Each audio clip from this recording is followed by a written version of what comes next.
빵빠라먹도빠입니다. 구독과 좋아요, 알림 설정, 회원가입 부탁드리겠습니다.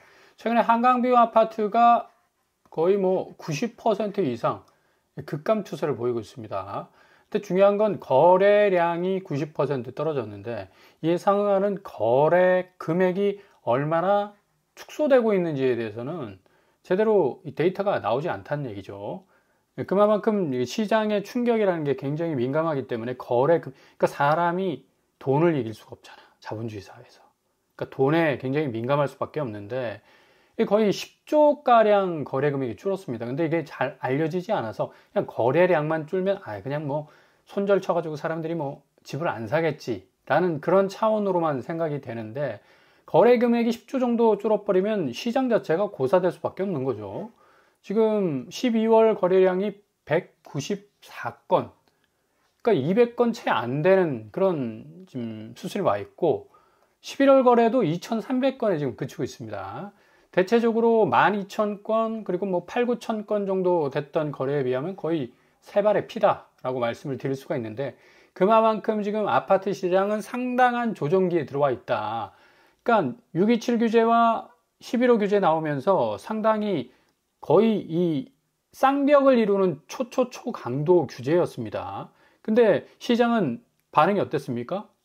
전혀 규제를 비웃듯이 집값은 계속 오르고 있다. 이런 식으로 지금 계속 워딩을 던지고 있는데 그렇지 않다. 실질적으로 시장은 확실한 규제의 영향 안에 들어와 있기 때문에 집값이 지금 단기적으로도 조정이 되고 있는 상황입니다. 일부 한강벨트 지역에서의 신고가, 최고가 그들만의 리그에서 벌어지는 그냥 왁자지껄한 어떤 거래 금액이 튀어나올 뿐이지 전반적으로 보면 부동산 시장 가격 자체는 상당히 하향 안정화되고 있고 그리고 굉장히 큰 폭으로 또 대규모 조정에 들어갈 가능성이 높습니다. 왜냐? 지금 금융시장 쪽으로 머니무브 현상이 엄청나게 지금 벌어지고 있기 때문에 이거 무시 못합니다. 결국에 와서는 부동산 시장이 약화될 수밖에 없는 경제 전체 지형도 변화가 일어나고 있다는 얘기예요. 프롭테크 대표적인 기업이죠. 직방이 서울 아파트 매매 거래 중에 상승 거래 비중을 54.1% 기록을 했다고 이제 발표를 했는데 이게 국토부 매매 실거래가 자료 분석을 토대로 했습니다. 근데 이거 프롭테크 기업 직방에서 거래가 되면 국토부 쪽으로 다시 이렇게 신고가 거꾸로 가는 거잖아. 그죠? 지금 오히려 직방은 서울 상승 거래 비중이 확대됐다는 분석을 내놨는데 근데 반대적으로 강남 상구는 60.7%로 좀 낮아졌다고 얘기를 하고 있죠.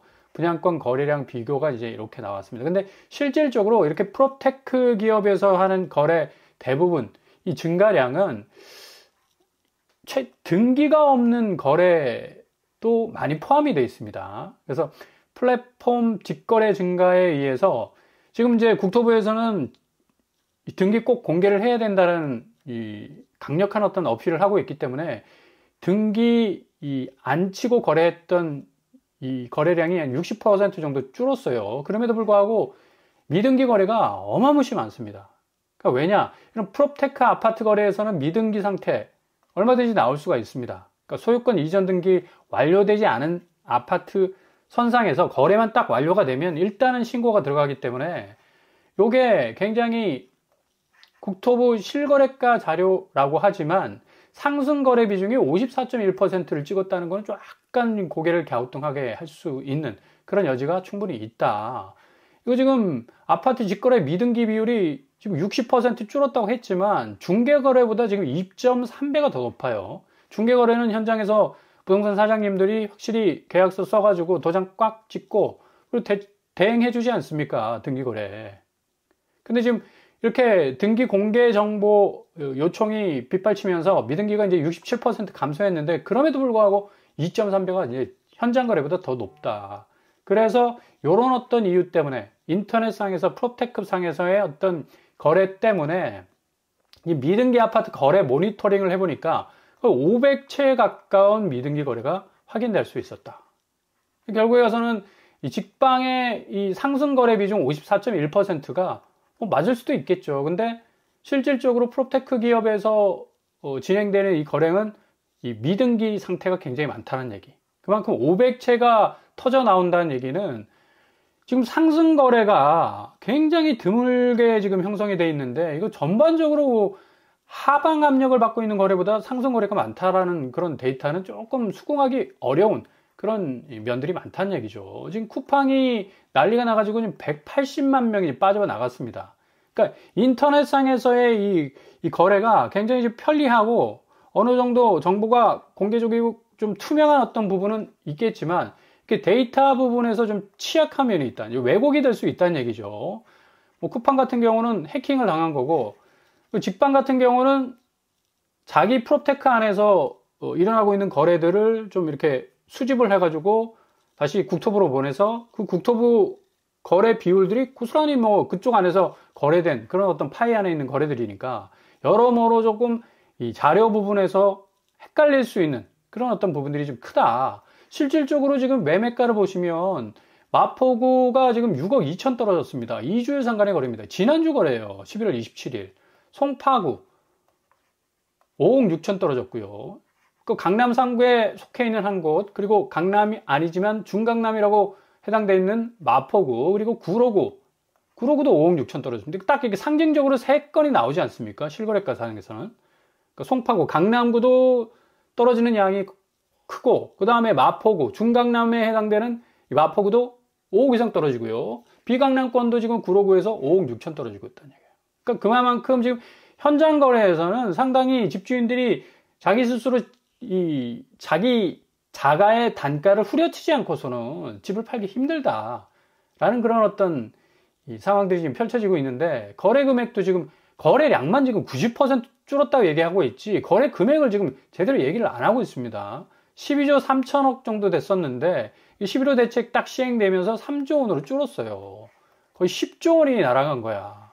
그러니까 시장에서 10조 원이 유입이나 유출이 안 된다는 얘기는 그만큼 시장 자체가 지금 올스탑 됐다는 얘기죠. 그만큼 앞으로 가격 하방 압력을 어마무시 받게 된다. 근데 이제 뭐 부동산 업을 하시는 분들은 이거 이렇게 바닥 쳤다가는 그냥 완전히 그냥 날아갈 가능성 높으니까 계속적으로 실드를 칠 수밖에 없는 거고, 뭐 무주택자나 또 집이 필요하신 분들한테는 계속 집은 오른다 오늘이 제일 싸다 이런 식으로 지금 세뇌하듯이 지금 현장 거래의 어떤 분위기하고 다르게 지금 분위기가 흘러가 버리면 굉장히 시장을 판단하는 데 있어서는 여러 가지 허점들이 많다라고 말씀을 드릴 수가 있겠습니다.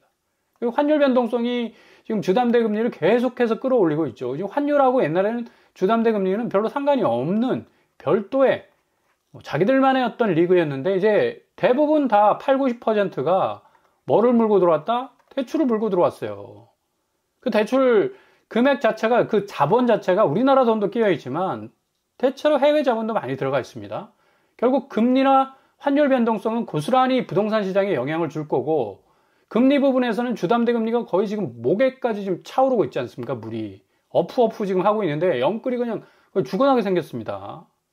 자, 12월에 FOMC가 12월 11일 목요일 새벽에 기준금리를 이제 또 마지막으로 결정을 하게 되는데, 인하가 가능성이 굉장히 높아요. 거의 뭐 인하된다고 보시면 됩니다. 90% 새벽 4시 전후에 결정을 하게 되는데, 뭐 이렇게 되면 12월 11일 새벽 미국 주식이 마감되기 2시간 전이니까, 1시간 전이네. 1시간 반 전 정도 되니까 어마무시 또 튈 가능성 높고요. 그 다음에 대표적으로 브로드컴이 11월 11일 날 실적 발표를 합니다.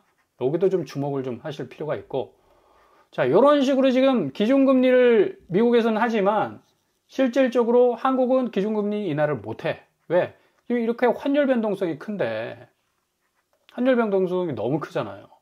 그리고 집값 자체가 지금 뭐 오히려 상승 거래가 많다잖아. 프롭테크 기업에서 뭐 이런 식으로 얘기를 하고 있는데, 실질적으로는 이거는 조금 약간 고개를 갸우뚱하는 데이터다. 이렇기 때문에 지금 한국은행이 정책적 금리 운영을 못합니다. 스페이스 공간이 없어요. 그러니까 가상금리 은행에서는 죽으라고 지금 올려가지고 지금 농협은 6%를 넘어선 지 오래입니다. 영끌적 뭐 허걱이라는 소리 나올 수밖에 없죠. 5년 전에 2% 주담대금리 물었는데 지금 5% 넘어서 이제 6%를 이제 물고 있으니까, 보십시오. 시중은행 대출금리 보시면 혼합형 금리가 지금 6.2% 뚫었습니다. 요거 12월 말 되면 이제 7% 갈 거예요. 분명히. 7% 소리 분명히 나옵니다. 그러니까 지금 경기권 아파트 보세요. 지금 의왕시, 용인시, 평택시, 고양시 대부분 다 5억 이상 떨어지고 있잖아. 근데 이게 다시 상승 거래가 50%를 넘어섰다? 이게 굉장히 좀 의아한 그런 어떤 데이터라고 말씀을 드릴 수가 있겠고요. 지금 일본 국채 금리가 2% 눈앞에 있는데 엔캐리 청산 공포가 지금 스멀스멀 지금 올라오고 있습니다. 이렇게 국채 금리가 올라간다는 얘기는 이제 일본 중앙은행에서 기준금리 딱 올리면 올리기 전에 우리가 국채에 묻어놨던 돈 다 털어내고 튀자라는 분위기가 좀 상당히 압박감을 주고 있어서 미리미리 국채를 빼는 사람들이 많다는 얘기예요. 각국 국가에서 또 일본 국채에 투자한 또 자본들도 있겠지만 하여간 미리 그냥 리스크를 회피하자라는 차원에서 국채를 던지고 나가면 국채 가격 떨어지잖아. 수요가 없어지니까. 대신 국채 금리는 올라가. 그러니까 국가에서 국채를 찍어내서 발행을 했는데 금리를 더 높게 물어줘야 되니까 일본 입장에서도 지금 물가는 2% 높아졌잖아요. 기준금리 인상을 해야 되는데 요 국채 금리가 올라가니까 이제 이게 금리를 인상을 못하네. 그러니까 지금 엔캐리 공포라는 얘기는 나오고 있지만 이거 이러지도 못하고 저러지도 못합니다. 그러니까 자국의 물가는 2% 올라가지고 그냥 민심이 들끓고 있는데 그래서 기준금리 인상하자니 국채금리가 올라가네.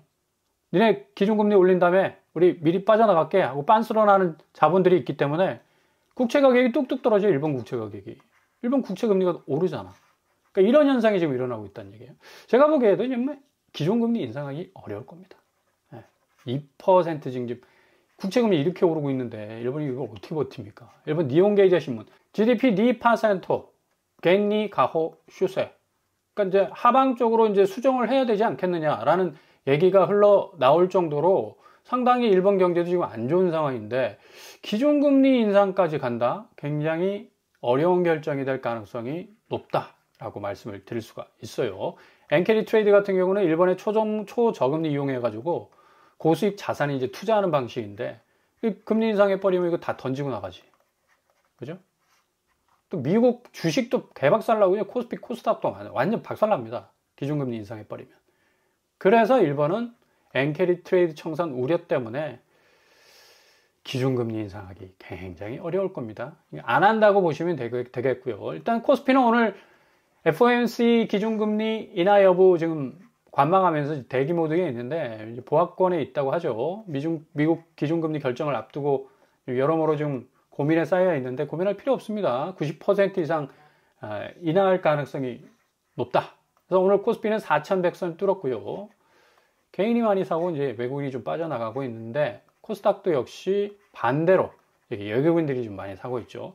지금 최근에 주식 종목들 보시면 이제 알테오젠 또 뭐 에코프로 같은 2차 전지나 또 바이오 같은 이런 이 종목들이 굉장히 강세를 보이죠. 우린 PTS 같은 경우는 이제 로봇 관련주 14%로 올랐네요. 와, 인벤티지랩.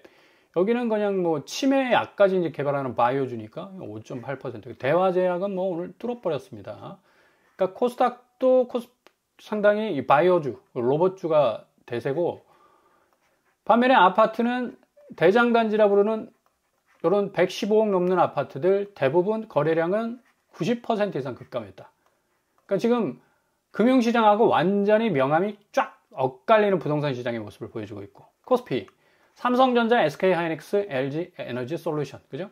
반도체부 계속해서 삼성전자는 꾸준히 오르고 있고 두산 로보틱스 로봇주 위주로 오르고 있고 DIC 역시도 자동차 부품입니다. 삼성제약 역시도 바이오주고 현대약품도 이제 바이오주니까 이거 뭐 오르는 거 보면 코스피 시장인데도 코스닥처럼 뭐 30% 가까이 뚫어버리니까 이거 뭐 정신 못 차릴 정도로 수익을 챙길 수 있는 그런 어떤 개미들의 어찌 보면 약진이라고 볼 수가 있겠죠. 자, 이런 어떤 코스피, 코스닥의 2차 전지 그리고 바이오주 또 로봇 관련주들이 뭐 대체적으로 좀 많이 올라가고 있는데 아파트 같은 경우는 아파트의 대체재 같은 빌라 거래량도 같이 꼬로박고 있다. 451건에 그쳤습니다. 60-70% 급감했어요. 그러니까 빌라 거래량도 너무나 지금 떨어지고 있기 때문에 이런 식으로 지금 이 코스피 대장주들이 쫙쫙 올려치고 있는 반면에 아파트 대장주들은 거래가 90% 급감하고 있고 그다음 코스닥 역시도 대체재 아닙니까? 코스피에 플랜 B라고 할 수 있는데 여기도 뭐 지금 어마무시 지금 오르는 곳들은 뭐 20% 30% 뚫어버리는 데 비해서 지금 부동산에 대체제를 할 수 있는 빌라는 60, 70% 같이 손잡고 동반 하락하고 있다. 결국에 가서는 이런 경제 현황들, 주가 지표만 보면 앞으로 집값이 어떤 수순으로 갈 건지를 분명히 보여주고 있다는 얘기입니다. 매물도 보십시오. 그냥 거의 일정하잖아. 집값 오른 다음에 오르면 다 빼야지. 등 뒤로 숨겨야지. 5만 건, 4만 건으로 줄어들어야 되는 거 아닙니까? 계속 눈치 보고 있잖아. 이거 이제 12월 말 되면 7만 건, 내년 되면 10만 건, 심리적 저지선 와르르 무너져 버리면 집값은 그냥 단기간 안에 엄청난 조정 장세로 들어갈 가능성이 높다는 얘기입니다. 그러니까 대부분 뭐 프롭테크 기업이나 뭐 부동산과 관련된 기업들은 어쨌거나 저쨌거나 아파트값 올라간다라는 소리를 할 수밖에 없어요. 일단은 비즈니스를 해야 되기 때문에. 그런 면이 있어서 상당히 좀 집값 우상향 쪽의 어떤 궤적 쪽으로 계속 해석을 할 수밖에 없다. 그렇기 때문에 분명하고 확실하고 좀 명확하고 선명한 어떤 기준을 잡기에는 그쪽 데이터를 보기보다는 전체 데이터를 보시라. 그리고 경제 흐름, 결국 금융시장이 어떤 쪽으로 지금 흘러가고 있는가를 보신다면 앞으로 아파트 시장은 가격이 어떤 식으로 변화가 될 것인지 눈에 훤하게 들어오게 돼 있다는 얘기입니다. 그러니까 너무 성급한 마음 가지실 필요 없습니다. 지금 금융시장 좋잖아. 그러니까 좀 좋은 기회들을 좀 잡으시고요. 그때 좀 수익률 올리시고, 우리 그 채널 보시는 분들은 그렇게 쏠쏠하게 좀 부자가 되시는 것 얼마나 좋습니까? 그렇게 좀 자기 자본을 축적해 나가면서 또 구축 떨어지는 그 타이밍 잘 파악해가지고 그때 탁 주워버리면 게임 끝나는 거 아닙니까? 왜 고점에 그냥 타 죽을 일이 있습니까? 그냥 올라간다 계속 상승 모드에 있는 거 그냥 끝까지 붙잡고 있으면, 아니 철봉에 30초 이상 매달릴 수 있어? 힘들잖아. 자기 몸무게를 이기기 힘들어요.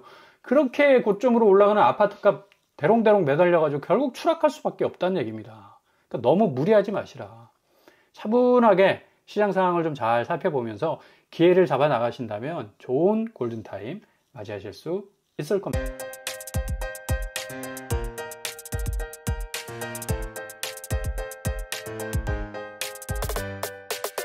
오늘의 부동산 캐릭터처, 여러모로 데이터가 굉장히 혼조세입니다. 확실한 지금 하방 압력 속에서 하향화되고 있는 거래가들이 쏟아져 나오고 있는데, 오히려 뭐 상승 거래가 더 많았다라는 또 황당한 또 데이터들도 쏟아져 나오고 있고요. 근데 문제는 좀 미등기 거래가 굉장히 많기 때문에 이게 전반적으로 객관적인 어떤 데이터들을 제시하기에는 좀 한계가 있다. 이런 부분은 좀 주의를 하실 수 있길 바라고요. 금융시장 지금 12월 11일 우리나라 시간입니다. 새벽 4시를 기준으로 해서 확실하게 더 한번 점프할 수 있는 점프 도약대를 만들 가능성 높습니다. FOMC에서 기준금리 인하 단행할 가능성 높겠고, 12월 19일 날 있을 일본의 기준금리 인상, 글쎄요. 뭐 엔케리 청산 공포가 워낙에 크게 다가오기 때문에 일본 중앙은행이 배째라식 기준금리 인상은 하기 어려워 보입니다. 그래서 12월 달은 산타 랠리가 기대가 되고요. 요 부분들 좀 잘 살피셔서 기회들 잡아 나가시면서, 아파트는 떨어지게 되어 있습니다. 구축 저점을 확실하게 노리면서 나가신다면 좋은 기회 잡아 나가실 수 있을 겁니다. 오늘도 응원합니다. 항상 여러분의 길이 꽃길만 되실 수 있길 바랍니다. 이상으로 뻔뻔한 거 푹빵을 마치겠습니다. 구독과 좋아요 부탁드립니다. 감사합니다.